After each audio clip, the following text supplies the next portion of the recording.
Hi hello everyone, welcome back to Rukshi vlogs. இன்றைக்கி நம்ம வீடியோவில் என்ன பார்க்க போகிறோம்னா ஒரு சீம்பால் ரெசிபி தாங்க பார்க்க போகிறோம். சீம்பாலில் நிறையா ரெசிபி பண்ணலாம். நான் இன்றைக்கி என்ன ரெசிபி பண்ண போகிறேன்னா பால்கோவா பண்ண போகிறேன். வாங்க நம்ம வீடியோக்குள்ளே போகலாம். அதுக்கு கடாயை வச்சுக்கோங்க. நான் நான்ஸ்டிக் கடாய் வச்சுக்கிறேன். நான்ஸ்டிக் கடாயை வச்சுக்கிட்டு கொஞ்சம் ஈஸியாக இருக்கும் எனக்கு கிண்டுறதுக்கு, ஒட்டாது ரொம்ப அதிகமாக. அதனால் நான் நான்ஸ்டிக் கடாய் வச்சுக்கிறேன். உங்களுக்கு எந்தமாரி கடாய் வேணுமோ நீங்கள் அதை வச்சுக்கோங்க. எனக்கு 1 லிட்ரு சீம்பால் கிடச்சிது. அதை தான் நான் இப்போ யூஸ் பண்ண போகிறேன். கடாயில் ஊற்றிக்கிறேன். ஊற்றிட்டு இதை கிண்டிக்கிட்டே இருக்கணுங்க. அடி பிடிக்காமல் கிண்டிக்கிட்டே இருங்க. அப்போ தான் நல்லாயிருக்கும். இல்லைன்னா ஒரு மாதிரி தீஞ்சு போயிடும். ஸ்டார்டிங்கில் நீங்கள் ஃபுல் ஃப்ளேமில் வச்சு நீங்கள் கிண்டிக்கோங்க. கொஞ்சம் கம்மியாக நீங்கள் அதுக்கேற்ற மாரி நீங்கள் ஃப்ளேமை கம்மி பண்ணிக்கோங்க. ஏன்னா தீஞ்சு போயிடுச்சுன்னா ஒரு மாதிரியே ஸ்மெல் வந்துடும். அதனால தான் நான் அப்படி சொல்கிறேன். கார்னர்லலாம் அந்த இது படியாமல் அப்படியே சுற்றி அதை அப்படியே எடுத்து விட்டு உள்ளே சேர்த்துக்கோங்க.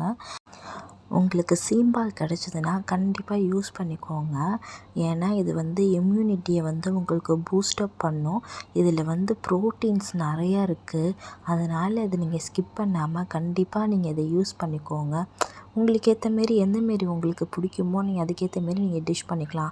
உங்களுக்கு பால்கோவா பிடிச்சுன்னா பால்கோவா செஞ்சு சாப்பிடுங்க. உங்களுக்கு எந்தமாரி சாப்பிட்ணுன்னு தோணுதோ நீங்கள் அந்தமாரி எடுத்து சாப்பிட்டுக்கோங்க. இப்போ பாருங்கள், நான் கிண்டிக்கிட்டே இருந்ததால் இப்போ பாருங்கள் நல்ல ஒரு க்ரீமி டெக்ஸ்சர் வந்துருச்சு. இந்த டைமில் நீங்கள் ஃபுல் ஃப்ளேம் வைக்காதீங்க. கொஞ்சம் லோ ஃப்ளேமில் வச்சே பண்ணுங்கள். ஏன்னா சீக்கிரத்தில் அடி பிடிக்கிறதுக்கு சான்சஸ் நிறையா இருக்கும். அதனால் கொஞ்சம் லோ ஃப்ளேமில் வச்சே கிண்டி விட்டுக்கோங்க. இந்தமாரி கார்னரில் சேர்றதெல்லாம் வெளியே எடுத்து விட்டுக்கோங்க. இந்த டிஷ்ஷு கொஞ்சம் நீங்கள் பொறுமையாக தான் பண்ணணும். ஏன்னா நம்ம லோ ஃப்ளேமில் எடுத்து பண்ணுறதால நம்மளுக்கு கொஞ்சம் லேட்டாக ஆகும். இதில் கட்டி பிடிக்காமல் நல்லா கிண்டி விட்டுக்கோங்க. அப்படி உங்களுக்கு இந்தமாரி கட்டி விழுந்துருச்சுன்னா நான் உடச்சி விட்ற மாரி இந்தமாரி உடச்சி விட்டுக்கோங்க. இப்போ நம்மளுக்கு 80% நம்மளுக்கு பால்கோவா ரெடி ஆகிடுச்சு. கொஞ்சம் தான் தண்ணி இருக்குது. இப்போ நம்ம நான் 1 லிட்ரு பால் எடுத்திருக்கேன். அதுக்கு நான் ஒரு அரை கப் கிட்ட சர்க்கரை எடுத்துக்கிறேன். ஏன்னா எங்களுக்கு நிறைய ஸ்வீட் பிடிக்காது. அதனால் நான் ஓரளவுக்கு அரை கப் சர்க்கரை எடுத்திருக்கேன். உங்களுக்கு சுகர் அதிகமாக வேணும்னா நீங்கள் அதுக்கேற்ற மாரி ஆட் பண்ணிக்கோங்க. எனக்கு அரை கப் போதுங்கிறதுனால நான் அரை கப் ஆட் பண்ணிக்கிறேன். இப்போ நம்ம சர்க்கரை ஆட் பண்ணியிருக்கதால நம்மளுக்கு கொஞ்சம் ஜீரா சூடுறதால நம்மளுக்கு தண்ணி கொஞ்சம் அதிகமாக இருக்கிற மாதிரி இருக்கும்.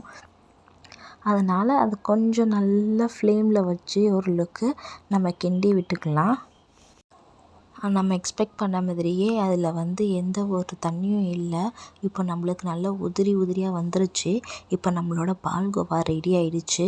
அவ்வளோதாங்க, நம்ம பால்கோவா ரெடி பண்ணியாச்சு. இனிமேல் நம்ம அது சர்வ் பண்ணுறது மட்டும் தான் நம்மளோட வேலை. அவ்வளோதான், இதோடு முடிஞ்சிருச்சு. ஈஸியான சீம்பால் பால்கோவா நம்மளுக்கு ரெடி ஆகிடுச்சு. நீங்களும் இதை ட்ரை பண்ணி பாருங்கள். உங்களுக்கு இந்த வீடியோ பிடிச்சிருந்துச்சுன்னா லைக் பண்ணுங்கள், ஷேர் பண்ணுங்கள், கண்டிப்பாக சப்ஸ்கிரைப் பண்ணுங்கள். பக்கத்தில் இருக்க பெல் ஐக்கானையும் கிளிக் பண்ணிக்கோங்க. அப்போ தான் நான் போடுற வீடியோ எல்லாம் உங்களுக்கு நோட்டிஃபிகேஷனில் வரும். தேங்க்யூ ஃபார் வாட்சிங்.